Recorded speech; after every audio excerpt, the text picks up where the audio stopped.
नमस्कार, मैं हूं पूजा सिंह और आप देख रहे हैं आर्यन टीवी नेशन। चलिए खबरों की शुरुआत करेंगे हमारे छत्तीसगढ़ की कुछ खास बड़ी खबरों के साथ। रायपुर के शंकर नगर स्थित बीटीआई ग्राउंड में आपको बता दें, सीआईटी द्वारा आयोजित सीजी नेशनल ट्रेड एक्सपो 2026 के समापन समारोह में सम्मिलित हुआ। वहीं कार्यक्रम में प्रदेश भर से आए व्यापारियों और उद्यमियों का उत्साह देखने को मिला। इस आयोजन ने स्थानीय व्यापार को नया मंच दिया। छत्तीसगढ़ के मुख्यमंत्री विष्णुदेव साय ने कहा कि यह प्रदर्शनी राज्य के उद्योग, व्यापार और नवाचार को बढ़ावा देने का महत्वपूर्ण मंच है। सीएम ने व्यापारियों और निवेशकों को छत्तीसगढ़ में उद्योग लगाने के लिए आमंत्रित किया और कहा कि राज्य सरकार व्यापारिक माहौल को और अधिक सुविधाजनक बनाने के लिए सभी जरूरी कदम उठा रही है। बोलिए भारत माता की, भारत माता की, छत्तीसगढ़ महतारी की, छत्तीसगढ़ महतारी की, वंदे वंदे। आज रायपुर की इस पावन भूमि में कैट द्वारा आयोजित ट्रेड एक्सपो 2026 के समापन समारोह में मंच में विराजमान और जिनका उद्बोधन हम सभी लोग सुने, ऐसे राष्ट्रीय व्यापारी कल्याण बोर्ड के चेयरमैन श्री सुनील जय सिंघी जी, हमारे रायपुर नगर निगम की महापौर श्रीमती मीनल चौबे जी, कैट के राष्ट्रीय उपाध्यक्ष और बोर्ड के सदस्य श्री अमर परवानी जी, श्री परमानंद जैन जी, कैट के सभी पदाधिकारीगण, सुरेंद्र सिंह जी, जितेंद्र दोषी जी, विक्रम सिंह देव जी, बासु मखीजा जी, शंकर बजाज जी, राकेश ओचवानी जी, बजाज जी, जीवन बजाज जी, भरत जैन जी, श्रीमती मधु अरोड़ा जी, कैट के सभी पदाधिकारीगण और इस अवसर पर उपस्थित सभी व्यापारी बंधुगण, संभ्रांत नागरिक बंधुओं और मीडिया के मित्रों, सबसे पहले मैं कैट का आभार व्यक्त करना चाहूंगा जिन्होंने इस अवसर पर मुझे आमंत्रित किया और हमारा सम्मान किया। मैं भी आप सभी लोगों का हृदय से अभिनंदन करता हूं, स्वागत करता हूं। और आज ही हमारी छत्तीसगढ़ सरकार का वर्ष 2026-27 का बजट प्रस्तुत हुआ है। हमारे प्रदेश के वित्त मंत्री श्री ओपी चौधरी जी ने प्रस्तुत किया है। 1,72,000 करोड़ का बजट प्रस्तुत हुआ है। मैं आप सभी लोगों को इसकी बहुत बहुत बधाई और बहुत बहुत शुभकामनाएं देता हूं। आप लोगों को पता तो चल ही गया होगा, आप सब लोग बजट भाषण सुने भी होंगे हमारे वित्त मंत्री जी का। और हम लोग को सरकार में आए ये तीसरा साल चल रहा है, 2 साल पूरे हुए हैं और पहला साल हम लोगों का जो बजट था उसका थीम था ज्ञान। ज्ञान में मतलब जी का मतलब गरीब, वाई का मतलब युवा, ए का मतलब अन्नदाता किसान और एन का मतलब नारी, और इसमें सभी आ जाते हैं। तो इनके विकास के लिए विशेष फोकस था। दूसरा साल उसको और गति देने के लिए बजट का थीम गति था। और इस साल हमारे सिंघी जी विस्तार से बता रहे थे कि इस साल संकल्प है, हमारे बजट का थीम संकल्प है और बहुत अच्छा बजट है। छत्तीसगढ़ के हित में बजट है। और जिस तरह से हमारे देश के यशस्वी प्रधानमंत्री जी का मंत्र है कि सबका साथ, सबका विकास, सबका विश्वास और सबका प्रयास, और उसी मूल मंत्र को मानते हुए हमारे प्रदेश का बजट भी पूरे प्रदेश के हित में है। और इसमें विशेष फोकस बस्तर और सरगुजा को किए हैं। आप सबको मालूम है कि बस्तर जो केरल प्रांत से बड़ा क्षेत्र है और प्राकृतिक रूप से बहुत सुंदर है, धरती का जिसको स्वर्ग कह सकते हैं, लेकिन 4 दशक से भी ज्यादा समय तक नक्सलवाद के कारण वो क्षेत्र विकास से अछूता रहा। लेकिन हमारे देश के यशस्वी प्रधानमंत्री श्री नरेंद्र मोदी जी और हमारे देश के गृह मंत्री अमित। तो वहीं छत्तीसगढ़ विधानसभा में वित्त वर्ष 2026-27 का बजट पेश होते सियासी घमासान तेज हो गया। सरकार ने संकल्प थीम वाले बजट को विपक्ष ने पूरी तरह खारिज कर दिया। ओपी चौधरी ने विधानसभा में 1 लाख, आपको बता दें 72,000 करोड़ रुपए का बजट पेश किया, जहां बजट पेश होने के तुरंत बाद विपक्षी दलों ने इसे लेकर सरकार पर तीखा हमला बोला। पूर्व मुख्यमंत्री भूपेश बघेल ने बजट को अज्ञान और दुर्गति विनाश का बजट करार देते हुए कहा कि इसमें किसानों, महिलाओं और युवाओं के लिए ठोस प्रावधान नहीं है। ये अज्ञान, दुर्गति का ये संकल्प का बजट है, ये विनाश का बजट है। इसमें न किसानों के लिए कुछ है, न महिलाओं के लिए कुछ है, न युवाओं के लिए है, न अनुसूचित जाति जनजाति के लिए है, न उद्योग व्यापार के लिए है। इस बहुत ही निराशा भरा बजट, जिसमें करीब 2.25 घंटा से अधिक का भाषण जो नीरस था, उबाऊ था और इसमें कुछ है भी नहीं। मंत्री जी एक एक सड़क का नाम पढ़ रहे थे। आज तक के किसी मंत्री को, मैं भी 5 बजट प्रस्तुत किया हूं, लेकिन सड़कों के लिए, पेयजल के लिए, सिंचाई के लिए बजट दे देते। बड़े जो सैकड़ों हजारों करोड़ का कोई बजट, कोई आइटम हो, उसके लिए विशेष रूप से घोषणा कर दी जाती है। लेकिन ये एक एक सड़क, एक एक गांव की सड़क का, एक एक चौराहा, चौराहे का नाम, तो 2.25 घंटा तक मतलब इस बजट में कुछ भी नहीं। 3100 करोड़ में 3100 रुपया में धान खरीदने की बात कही, 21 क्विंटल। देखिए उत्पादन, इस सब इन्होंने उत्पादन तो हुआ, खरीदी कम कर दिया। पिछले साल 149 लाख मीट्रिक टन था, इस साल 142 लाख, मतलब 7 लाख मीट्रिक टन धान इन्होंने कम खरीदा पिछले साल की अपेक्षा। जबकि रकबा बढ़ा है, किसान बढ़े हैं, उत्पादन बढ़ा है, उसके बाद ये स्थिति। दूसरी बात ये है कि ये महतारी वंदन में पोर्टल बंद है। नए जो 18 साल के हो गए हैं उनके लिए नहीं है, नई ब्याहता आई है उसके लिए उनको नहीं मिल रहा है, तो पोर्टल बंद करके रखे हैं। तीसरी बात यह है कि युवाओं के लिए इसमें कुछ भी नहीं है। रोजगार के लिए एक पुलिस विभाग में भर्ती की बात उन्होंने कही है, बस्तर फाइटर की, उसके अलावा कुछ नहीं। इसको शिक्षा विभाग 0, इसमें कोई बजट नहीं। स्वामी विवेकानंद का बजट हमारे समय से था। तो वहीं असम के श्रीभूमि जिले के पल्लव देव में भारतीय सेना में भर्ती का सपना अधूरा होने के बाद देश सेवा का नया रास्ता चुना। 5 मई 2025 से चल रही उनकी पैदल यात्रा अब नक्शा मुक्ति जनजागरण अभियान बन चुकी है। असम से निकलकर कई राज्यों से गुजरते हुए पल्लव देव छत्तीसगढ़ के मरवाही पहुंचे। स्थानीय नागरिकों और युवाओं ने उनका स्वागत किया। यह यात्रा समाज में परिवर्तन और देशभक्ति का संदेश देने वाली बन गई है।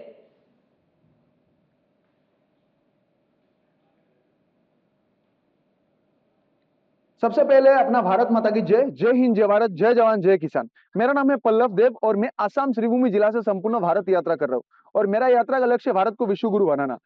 तो मैं सिंगल भारत को विश्व गुरु नहीं बना सकता हूँ, तो मेरा एक संदेश भारत को विश्व गुरु बना सकता है। तो हमारा भारत को विश्व गुरु बनाने का बीच में हमारा युवा का सबसे बड़ा दुश्मन है नशा।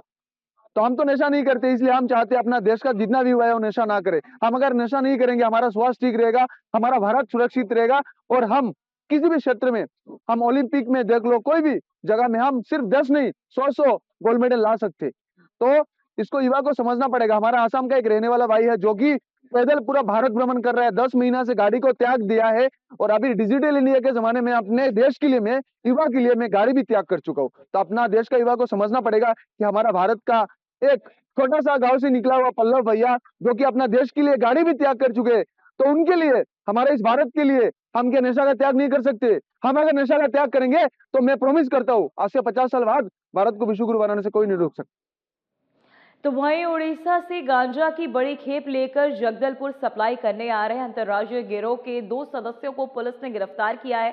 तस्करों के कब्जे से 42 किलो गांजा बरामद किया गया, जिसकी कीमत लगभग 21.21 रुपए है और साथ ही एक देशी पिस्तौल, 2 जिंदा कारतूस और इनोवा जब्त किया गया।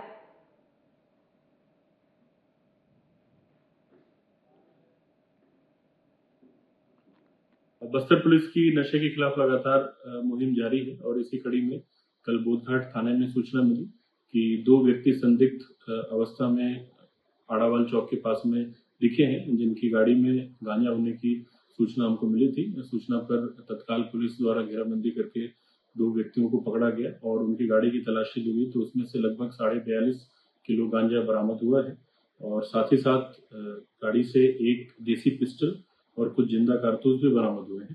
दोनों से पूछताछ करने पे पता चला है कि दोनों उड़ीसा के रहने वाले हैं। एक का नाम बालबू भत्रा है और दूसरे का नाम अमर ज्योति किरण है। दोनों को हिरासत में लेकर के जो वैधानिक कार्रवाई है वो की जाए।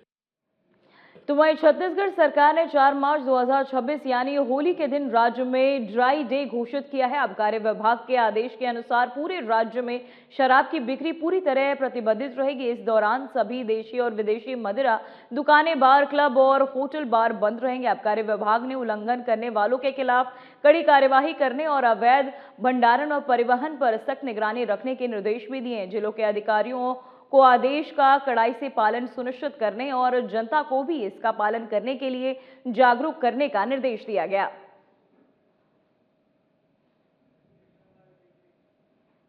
तो वही खबर फरसन गांव से है, जहां छत्तीसगढ़ के चिंगनार परगना स्तरीय बैठक में सर्व समाज के ऐतिहासिक निर्णय लिया गया, जिसके तहत विवाह समारोह में बढ़ते दिखावे और महंगे खर्चों पर रोक लगाई जाएगी। निर्णय के अनुसार शादियों में नशे और महंगे व्यय पर नियंत्रण रहेगा और कपड़ों के लेन देन पर भी प्रतिबंध रहेगा। इस पहल का उद्देश्य आर्थिक रूप से कमजोर और मध्य वर्गीय परिवारों को शादी से भारी खर्च से बचाना है।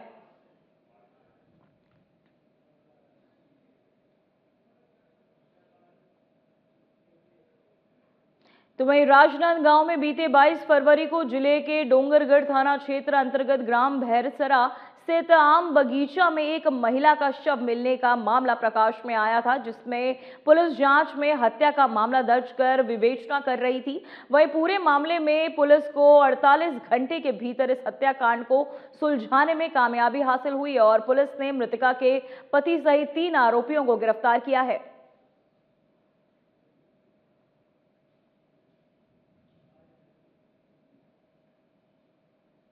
परसों दिनांक 22 तारीख को रविवार को सुबह सूचना मिली थी थाना डोंगरगढ़ क्षेत्र अंतर्गत जो ग्राम अछोली है उससे लगा हुआ एक नाला है जहां पर अमरैया है आम पेड़ का, वहां पर एक 35 साल की अज्ञात महिला का बॉडी मिला था, जिस पर आदरणीय एसपी मैडम के दिशा निर्देश मार्गदर्शन में पुलिस टीम, क्राइम ब्रांच की टीम ज्वाइंट रूप से पहुंची थी और पहुंच करके पतासाजी करने पर महिला अज्ञात था, जिससे संबंध में लगातार आसपास के जो जिला है पंच सरपंच लोगों का जो व्हाट्सएप ग्रुप है उसमें प्रचार प्रसार किया गया, जिसमें एक महत्वपूर्ण सूचना मिलते हुए थाना प्रभारी डोंगरगढ़ को एक व्यक्ति द्वारा सूचना दिया गया और जिसमें उस महिला का गुमशुदगी संबंध में हुलिया बताया गया, जिसमें पतासाजी की गई।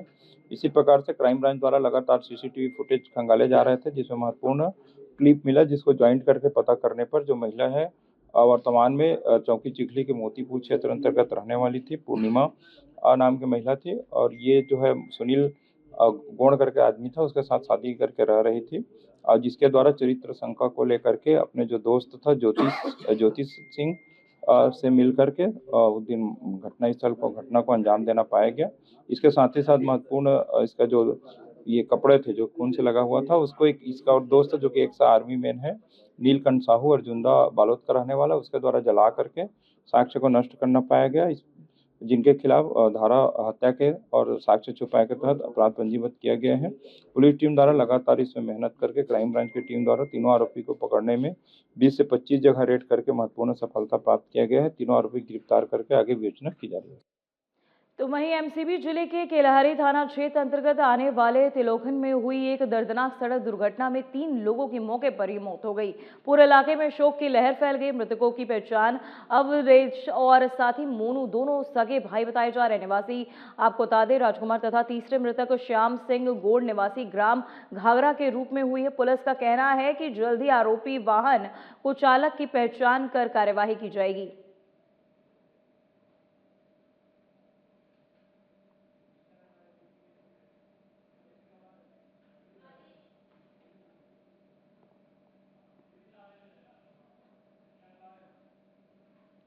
तो वहीं यातायात पुलिस ने शहर में ट्रैफिक को सुगम बनाने के लिए ऑटो और ई रिक्शा चालकों की बैठक आयोजित की। बैठक में तय किया गया कि किसी भी चौक के चारों दिशाओं में 50-50 मीटर के दायरे में कोई भी चालक सवारी को न चढ़ाएगा और न उतारेगा। इससे चौक पर लेफ्ट टर्न फ्री रहेगा और जाम की समस्या कम होगी। बैठक में शामिल लगभग 200 चालकों ने नियमों का पालन करने का आश्वासन भी दिया। प्रशासन ने चालकों से सहयोग की अपील की ताकि यातायात व्यवस्था बेहतर बनी रहे।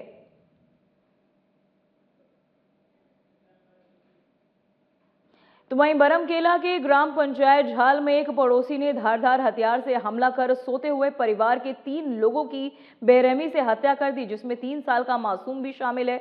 घटना में 2 अन्य लोग गंभीर रूप से घायल हो गए, जिनका इलाज चल रहा है। पुलिस ने मुख्य आरोपी तुलसीदास सारथी को गिरफ्तार कर लिया है। प्रारंभिक जांच में मामला आपसी रंजिश का बताया जा रहा है। हत्या कांड के बाद इलाके में सन्नाटा और दहशत का माहौल है।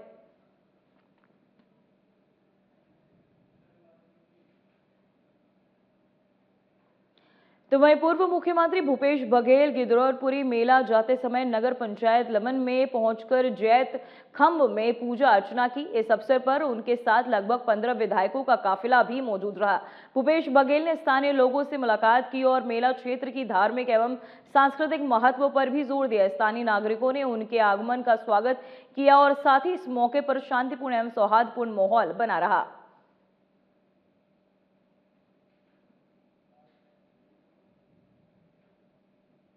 गिरौदपुरी धाम में 3 दिन का मेला लगता है, जिसमें लाखों श्रद्धालु जाके अपनी श्रद्धा सुमन अर्पित करते हैं, बाबा जी से आशीर्वाद लेते हैं। अभी हम लोग भी सब विधानसभा सत्र चल रहा है, बजट सत्र चल रहा है, आज बजट प्रस्तुत हुआ और हम लोग 1 दर्जन से अधिक विधायक सब साथ में जा रहे हैं गिरौदपुरी और बाबा जी के दर्शन करेंगे। तो वहीं सक्रिय माओवादी संगठन को अब तक का सबसे बड़ा झटका लगा है, जब पोलिट ब्यूरो सदस्य थिपरी तिरुपति उर्फ देवजी ने अपने 3 साथियों के साथ तेलंगाना के डीजीपी के सामने आत्मसमर्पण कर दिया। देवजी माओवादियों के शीर्ष रणनीतिकार थे, जिन पर 1.75 करोड़ रुपए का इनाम घोषित था और जिनकी कार्यवाही में 131 जवान शहीद हुए थे। उनके साथ केंद्रीय समिति सदस्य मल्ला राजी रेड्डी और 2 स्टेट कमेटी सदस्य भी मुख्य धारा में शामिल हुए। विशेषज्ञों के अनुसार इस कदम से माओवादी संगठन की विचारधारा कमजोर हुई और सुरक्षा बलों की नक्सल विरोधी रणनीति को सफलता मिली है।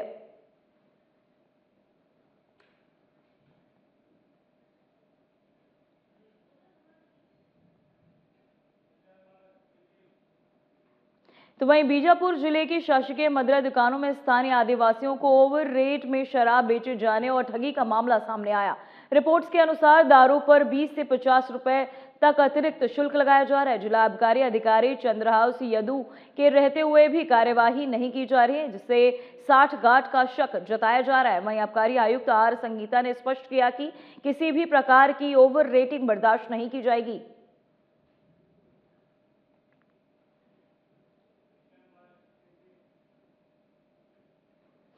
तो वहीं माओवादी नेता मलेश ने बीएसएफ कैंप छोटे बेटियों में आकर आत्मसमर्पण किया। उन्होंने अपने साथ AK-47 और अन्य हथियार बीएसएफ की 94 वाहिनी के सामने जमा किए। इस दौरान सेक्टर जी ब्रांच और कमांडेंट राघवेंद्र सिंह मौजूद रहे। वहीं मलेश ने ग्रामीणों के साथ मिलकर आत्मसमर्पण किया, जिससे इलाके में नक्सलवाद के खिलाफ सुरक्षा बलों की रणनीति को बड़ी सफलता मिली है। फिलहाल हमारे छत्तीसगढ़ में इतना ही। देखते रहिए RNTV नेशनल। मुझे दीजिए इजाजत। नमस्कार।